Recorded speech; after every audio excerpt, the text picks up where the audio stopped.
Selamat datang di channel Renungan Meditasi bersama Sang Sabda. Channel ini berisi renungan singkat meditasi Kristiani yang berbasis iman Katolik.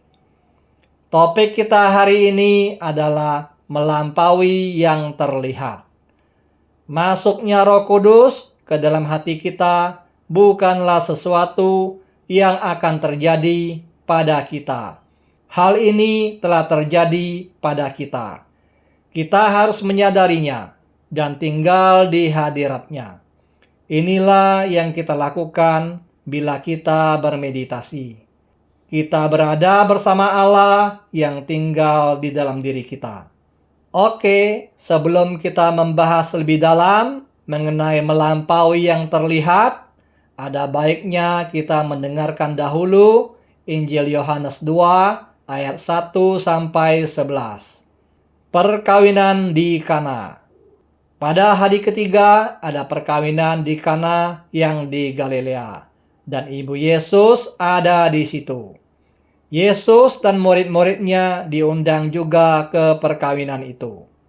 Ketika mereka kekurangan anggur, ibu Yesus berkata kepadanya, "Mereka kehabisan anggur." Kata Yesus kepadanya, "Mau apakah engkau daripadaku, ibu? Saatku belum tiba." Tetapi ibu Yesus berkata kepada pelayan-pelayan, "Apa yang dikatakan kepadamu, buatlah itu." Di situ ada 6 tempayan yang disediakan untuk pembasuhan menurut adat orang Yahudi. Masing-masing isinya 2-3 buyung. Yesus berkata kepada pelayan-pelayan itu, "Isilah tempayan-tempayan itu penuh dengan air." Dan mereka pun mengisinya sampai penuh. Lalu kata Yesus kepada mereka, "Sekarang cedoklah dan bawalah kepada pemimpin pesta." Lalu mereka pun membawanya. Setelah pemimpin pesta itu mengecap air yang telah menjadi anggur itu, dan ia tidak tahu dari mana datangnya. Tetapi pelayan-pelayan yang mencedok air itu mengetahuinya.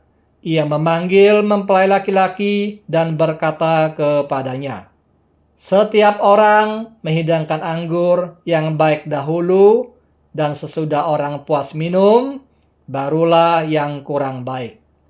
Akan tetapi engkau menyimpan anggur yang baik sampai sekarang."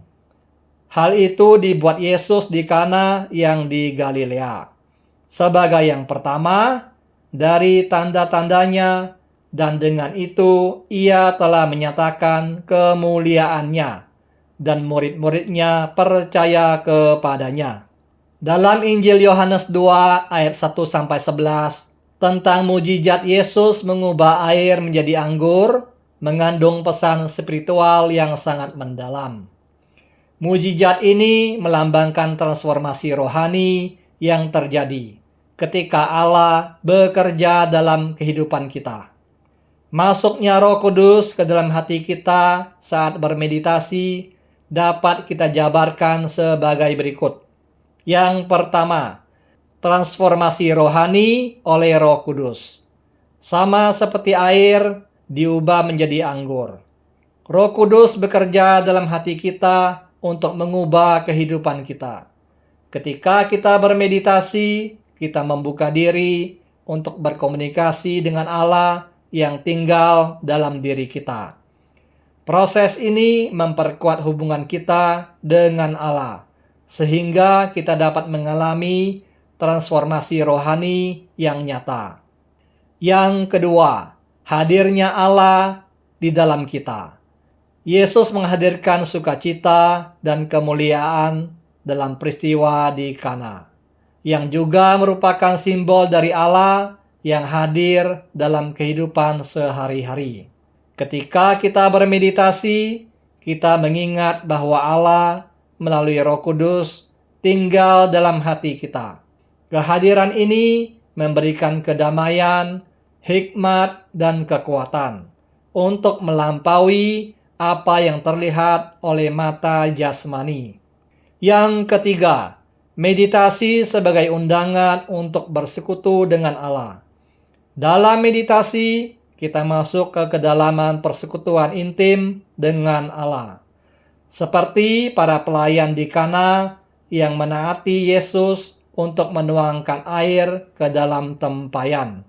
Dengan merenungkan firman dan berserah, kita memberi tempat bagi Roh Kudus untuk membimbing dan menguatkan iman kita. Yang keempat, pengalaman sukacita ilahi. Mujizat di Kana juga melambangkan sukacita sejati yang datang dari hubungan dengan Allah. Saat bermeditasi, kita mengalami kedamaian dan sukacita yang tidak tergantung pada keadaan luar, melainkan berasal dari hubungan yang mendalam dengan Allah di dalam diri kita. Dengan demikian, bermeditasi memungkinkan kita untuk menyadari kehadiran Roh Kudus yang mengubah hati dan hidup kita, memberikan sukacita, hikmat, dan keberanian untuk menjalani kehidupan dengan iman yang teguh. Untuk memulai meditasi, duduklah diam dengan punggung tegak. Duduk santai tetapi sadar penuh. Tutuplah mata Anda perlahan-lahan dan ucapkanlah dalam hati kata doa yang diajarkan oleh Pater John Main OSB, Maranatha. Ucapkanlah kata doa ini dalam 4 suku kata dengan tekanan yang sama. Dengarkan kata doa itu saat Anda mengucapkannya perlahan-lahan dalam batin Anda. Jangan memikirkan atau membayangkan sesuatu yang bersifat rohani ataupun yang lain. Bila muncul pikiran dan imajinasi selama bermeditasi, janganlah Anda tanggapi. Biarkanlah semuanya berlalu. Kalau Anda menyadari bahwa Anda telah melantur, kembalilah dengan rendah hati ke kata doa Anda. Dengan iman dan kasih, ucapkanlah kata doa Anda secara terus-menerus dari awal sampai akhir meditasi Anda. Bermeditasilah setiap pagi dan sore selama 20 sampai 30 menit.